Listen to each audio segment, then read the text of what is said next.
Back here now on the show to jump back and finish the game picks that we didn't finish off of on yesterday. We got part two in today's show.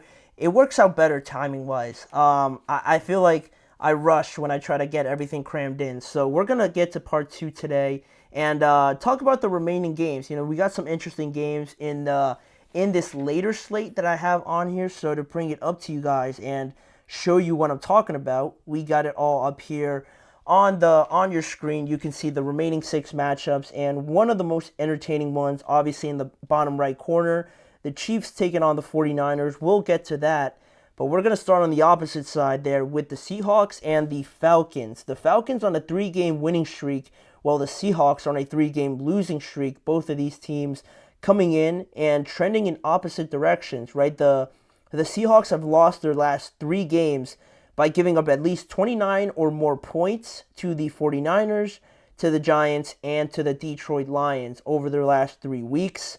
Then also, now you have Atlanta and how potent their offense has been ever since I would say, I guess since the Chiefs game, since that moment, they've scored 26 or more points in their last 3 games, and they've just handled business with that big win over the Buccaneers, which was a shootout. That was an awesome win. They just handled the Panthers pretty easily, and they're getting by. And I mean, they're not just getting by; they're really beating up on teams, and it's really great to see. I guess out of Kirk, and everything Kirk says now is so funny. With the quote he had to say about I don't even know what he was talking about, but Kirk playing great, feeling great, obviously, in Atlanta.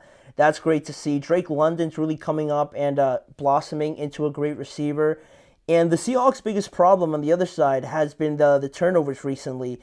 And their inconsistent run game has put them in positions where they have to throw so much, and they just haven't been as disciplined with the football to not turn it over. And they actually lead the NFL now, last time I checked, in turnovers. So after their last game, albeit. So it's weird where the Seahawks are because of how they started, right? But ever since then, they hit their first hiccup and they haven't really recovered from it.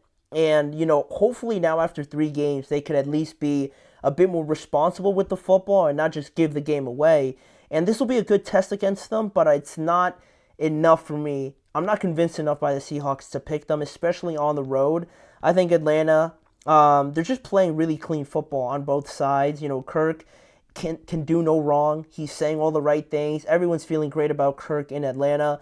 And on the other side of the ball too, they do enough to hold teams off, knowing that their offense is hitting on all cylinders. So it looks like they really know who they are. So for that reason, I'm going to go with the Falcons in this game.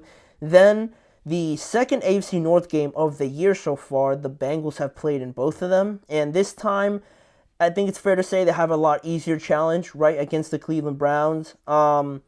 It's a shame. It's a shame the Browns have just given up on this year and just punted it away because of the fact that they traded away Amari Cooper and the fact that they still have Deshaun Watson starting. I mean, after this week, which, spoiler, I'm picking them to lose. If Kevin Stefanski comes up there again and tells everyone that Deshaun gives them the best chance of winning, like come on, there should be like a rule about like directly not lying to the media, right? You've just given away your best player, and I'm assuming, unless Deshaun really proves everyone wrong, I'm assuming that Deshaun's not going to have another great game and that he's just going to get outplayed by Joe Burrow and that offense that they have. Like you can only say so much before it just becomes noise, because at this point, the actions are speaking louder than what Kevin Stefanski and what the Browns are actually saying. They're about to be 1-5, if I'm not mistaken, or 1-6 if they haven't gone on their bye already. So, yeah, it's just not. It's not a game where before the season, if you looked at this game, you would probably get pretty excited about it. But Deshaun and the offense have just really let everyone down, and the Bengals have enough to get by this game. They didn't look great in their last game against the Giants, but the Giants have a pretty good defense, and they beat the Browns. So in this game, the way the Browns are playing and the fact that they've just given up, I'm going to go with the Bengals, obviously. I think they'll win and get closer to getting to 500. Then moving down the line, this game was really hard to decide on because it's a lot of unknowns, and I'm just not really too convinced yet by either of these two teams. Not really by the Dolphins, just because of the quarterback situation, right? They are coming off of a bye, so hopefully that's giving them some more time to kind of regroup and reassess everything. And we already has been reported that Tua and Mike McDaniel has said that he expects Tua to play again in 2024. So at some point in the next 2 months, we're gonna get Tua back, and how this Dolphins team looks in terms of record and what their chances are to still be in contention for something are going to be huge. And it's going to start with this game. Anthony Richardson is coming back for the Indianapolis Colts, so that's going to be huge for them. And also, they're kind of similar in a way that I'm not too convinced by this offense without Tua because it's been looking pretty bad. But the Colts' run defense is 31st in the NFL in rushing yards and rushing yards per game. Their passing defense too isn't fantastic either, so that might open up the door a little bit for the Dolphins to maybe make this game close, but it doesn't do enough for me, and it feels weird saying that because, the Colts, they just came off of a 3-point win over the Titans. They were in another nail-biter against the Jaguars as well, so they're very, hit or miss. They have good players. I love Josh Downs. He's been playing very good this year.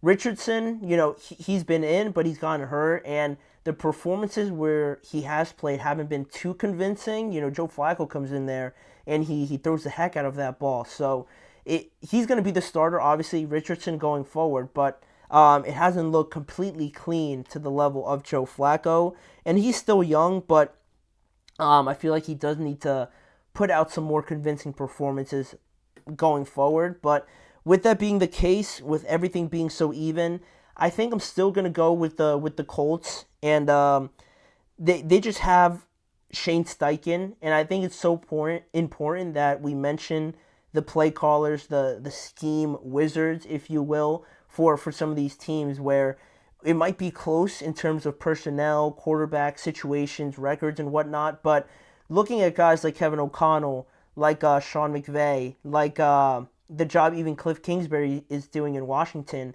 these things make the difference. And I think Shane Steichen has proven that. You just see the year that he's had with Jalen Hurts back when they made the Super Bowl and how Jalen Hurts hasn't looked the same since then. And because of Shane, I believe that this offense is very good, very dangerous, very underrated. So because of that, I'm going to go with the Colts. I think they just have a little bit more convincingly going for them than the Dolphins do at this point. Until Tua comes back, it's hard for me to pick them. What's not hard is for me to pick the Commanders over the Panthers. The Commanders are going to win. It's fascinating though how these are two examples of what to do with an organization to kind of pick it up and build it up from the ground, and what not to do as well. What not to do is what the Panthers have done with their personnel, the head coaching, the player, also personnel. It just hasn't been good as an organization development-wise for Bryce Young, whereas in the other side of things, just looking at how the Commanders going from last year and how pretty bad it was, and now going to this year and how they attacked the offseason. They brought in a new owner like 2 years ago, a new general manager, new head coach, new offensive coordinator, and a bunch of new pieces all in this offseason because they had a clear plan. They knew what they were doing, and knowing that the quarterback, they had a good chance to draft a really good one, they took advantage of it, and now look at them now. They were in the basement last year with the Panthers, and now they're flying. They're considered one of the best teams probably in the NFC right now with a quarterback that everybody loves. So it's so interesting how it's two examples of that. But in terms of the game, I think everyone saw enough out of the Commanders last week against the Ravens, albeit in a loss, that they're going to win this game. The Panthers, after this loss, they might sell a bunch of their players anyway, so I feel like that's the way it's trending, and the Commanders will win this one. They're going to have Brian Robinson back too, which is going to be huge. So give me the Commanders. And looking at the last couple games here in this one, the Raiders and the Rams, I mentioned that the Rams have to win this game, and also the Raiders have just lost their best player on offense. Their quarterback situation isn't great either, with Aiden O'Connell not really convincing you. Gardner Minshew's already been benched, and the Rams, I feel like, just have more to play for, right? Because they are better than their 1-4 record that they have right now. And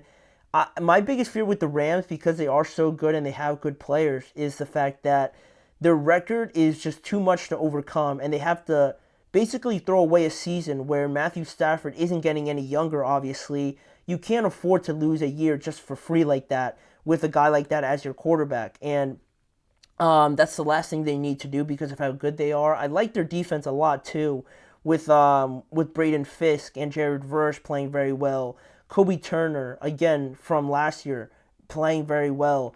And their secondary too, I'm a big fan of. So I feel like the Rams have enough to win this game. The Raiders are trending in the wrong direction, much like the Browns, much like the Panthers. I feel like a loss or two more could really blow this entire thing up. So I like the Rams in this one to win and try and get something going here. And then lastly here, one of the best games that we have, along with the Texans and Packers and whatnot, the Lions and the Vikings.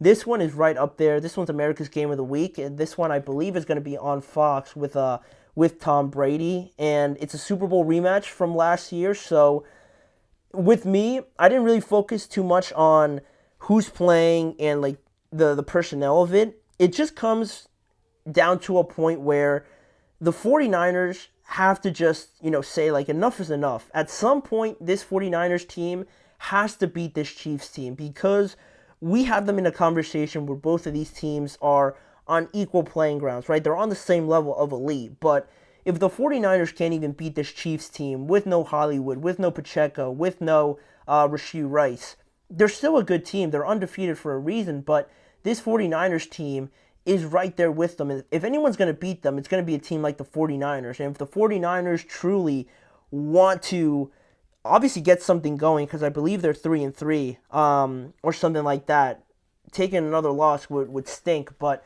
to be considered and be in that upper echelon of teams like the Chiefs, like the Ravens, like the Lions, you got to beat this team now, because there's no guarantee that you're going to beat them later on with Hollywood back, potentially coming back, maybe Pacheco coming back.